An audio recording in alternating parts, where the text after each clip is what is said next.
Okay, eto mga pangs yung pang-basketball dito. Napakangos na itong kay Zion, boy. So etong Jordan 1 mid na to mga pangs, bread to. Solid min, angas. Jordan niya na pang-basketball. Angas no, lupit na ito min.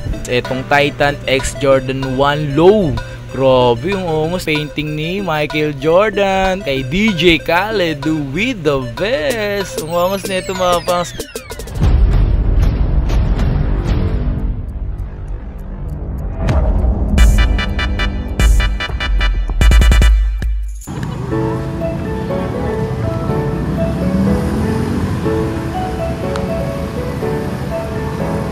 Bonifacio High Street, let's go. Puntahan tayo dito. Okay, so yung mga pangs, itong pupuntahan namin ngayong araw na to is first time ko lang puntahan to mga pangs. Diyos ko, sa tagal-tagal na ng panahon, sa tagal-tagal na nakabukas to, ngayon ko lang ata to pupuntahan mga pangs. Ngayon ko lang pupuntahan. Madami na nag-request sa akin ito before na puntahan to. So ngayon kasi, di ko talaga napupuntahan kasi nga gawa ng, wala naman akong bibilin. Oh, grabe, Lamborghini mga pangs. Grabe, ang halimumin. Kahit makasakay lang ako dyan, okay. Grabe, no? Yung malapit na drawing, no? Mangas ang malapit na drawing, no? Grabe! Grabe yung Lambo, no? Diyos me, marimar. Yung feeling na kahit makasakay ka lang doon, masayang-masaya ka. Alam ba kung ba't kami nandito dito? Bakit? Bibili kami ng Lambo, yun talaga yung pinunta namin. Hindi, joke. Friendly. Lambo, no? Nag-ano kami? Bibili kami tambo. Bibili kami tambo.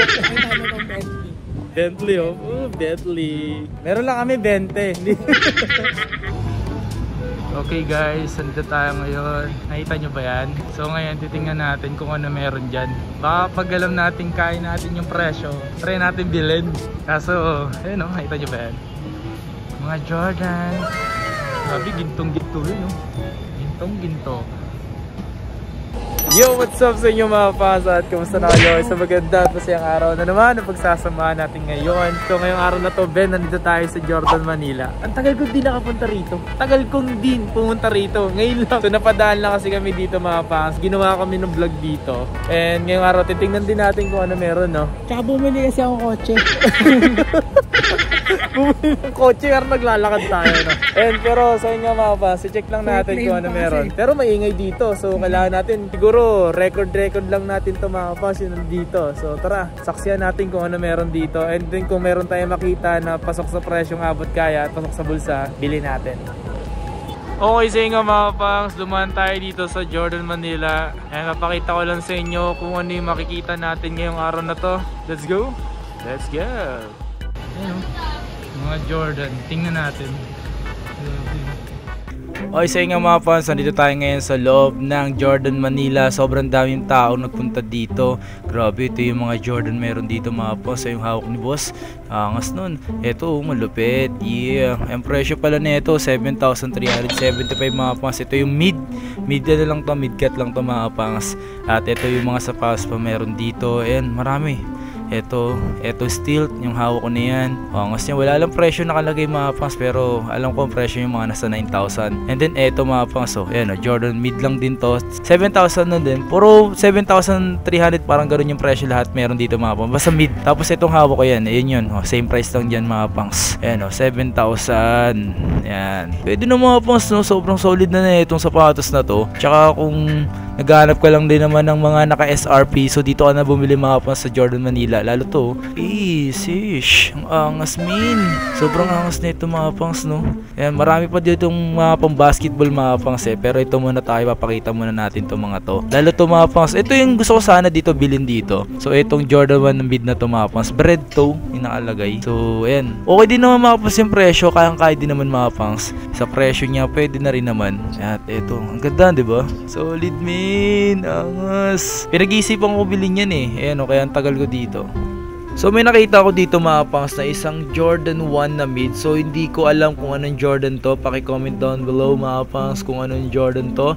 So ito mga pangs, napakaangas din naman siya mga pangs, no? Ayan, and di ko lang talaga alam kung anong Jordan to. And ayun, mga pangs, nakita nyo naman yung tank nya.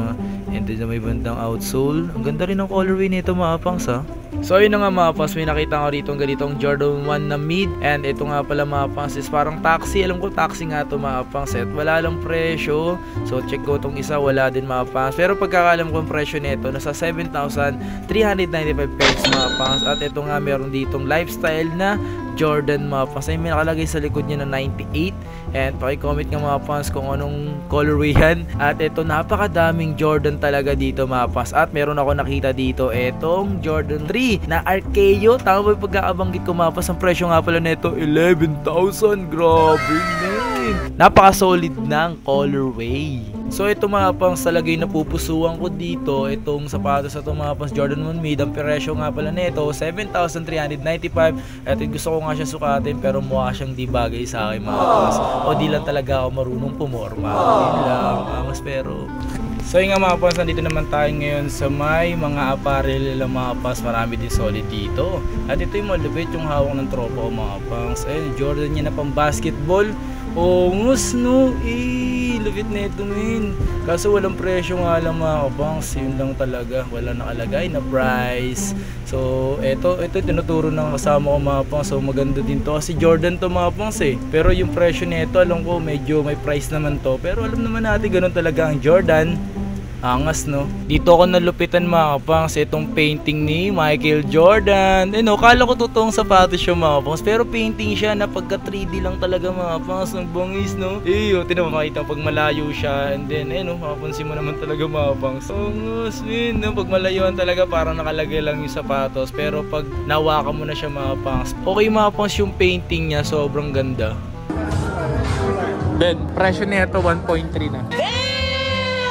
Iba pa yun yung ano nun. Size. Iba pa sa size yun. Jordan Retro Manila. Jordan 4 Retro Manila. Okay, so may nakita ko dito mga pangs. Etong Titan X Jordan 1 Low. Grabe yung ongos no. Yung presyo mga pangs, hindi ko masyado makita eh. Pero ang ganda no. Fit nun min. Okay, ito mga paps, may nakita ko dito yung kay Zion. Napakalakas na itong taong to. At dito nga pala mga paps, ito yung pambata rito mga paps. Papakita ko sa inyo dito. Ito yung pambata ng kay DJ Khaled with the best. Umangos na ito mga paps. Kaso yung presyo nito talagang medyo mabigat. At nga pala nagkakaubusan na pala yan. So yung araw na yan wala na kami naabutan. Okay, may nakita ko dito mga pangs na Jordan 4, ganitong colorway mga pangs, pambata or pambabae yung maliit lang size nito. So ang presyo nito 7,045 mga pangs.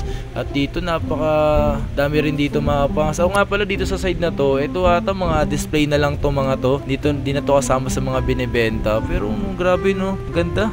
May mga gold, white, solid min, sarap sa mata tingnan no. Lalo tong gold na to, ayan o. Ang ganda nito min, di ba? Pag pupunta kayo dito sa may Jordan Manila, ito yung makikita nyo. Okay, eto mga pangs yung pang-basketball dito. Napakangas na itong kay Zion. Yeah boy. Napansin ko lang mga pangs, wala talagang mga presyo mga pangs. Di ko alam kung binibenta nila to o hindi. Pero walang presyong nakalagay. Eto yung Jordan 37. Ang ganda rin men. Kaso wala talagang mga presyo mga pangs. Ito yung mga pang-basketball shoes nila dito. Mga Jordan yan men. Nakita mo ba yan? Ang angas nito no. Ito nyo ba yan men?